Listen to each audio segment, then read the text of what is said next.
అది వేదంలో కాదు సార్, విషయం ఎక్కుతుంది కదా మనలో, ఎట్లా విరుగుడు అవుతుంది? అవుతుంది. అదే మరి మంత్రం అంటే అది మంత్రం అనే కాదు, దానికి కొన్ని ఆకులు అవి ఉంటాయి. అచ్చా, ఓకే. దానికి ఔషధం అది ఉంటుంది. ఔషధం అంటే వాళ్ళు కేవలం మొక్కల నుండి తీసుకొస్తారు. అందుకనే నాస్తి మూలం అనౌషధం, ఔషధం కాని మొక్క అంటూ లేదు. మరి ఇవన్నీ ఎవడు మనకి అందించాడు? ఏ దేవతను ఉపాసించడం వల్ల వచ్చాయి? ఈ దేవత ఆ దేవత అని కాదు, ఏ దేవత అయినా ఒకటే శక్తి. ఉదాహరణకి మీకు ఇంకో విషయం, బ్రాహ్మీ ముహూర్తం అంటారు. మీరు ఇందాక అడిగారు, సప్తమాతృకలు ఉన్నారు.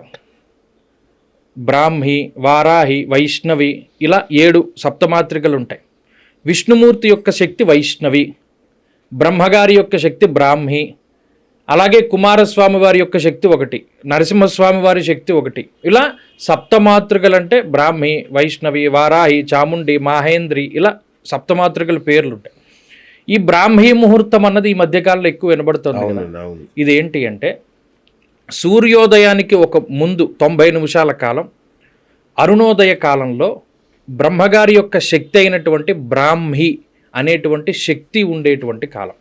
మనకు మామూలుగా ఒక రోజులో 60 ముహూర్తాలు ఉంటాయి, ముహూర్త కాలాలని ఉంటాయి 60. దాంట్లో కొన్ని ముహూర్తాల కాలం పాటు ఈ బ్రాహ్మీ అనేటువంటి శక్తి ఉంటుంది. మనకి ఏ సమయంలో ఏం చేయాలి అన్నది ఆల్రెడీ రాసేశారు. సంధ్యోపాసన, యదా నాత్ కురుతే పాపం తదా నాత్ ప్రతిముచ్యతే, యద్రాత్ర్యాత్ కురుతే పాపం తద్రాత్ర్యాత్ ప్రతిముచ్యతే. సంధ్యావందనం ఎవరైనా చేయొచ్చు. మళ్ళీ ఇందులో ఎవరైనా చేయొచ్చు. చక్కగా రాముడు సంధ్యావందనం చేసేయడం లేదు, ఎవరైనా చేయొచ్చు.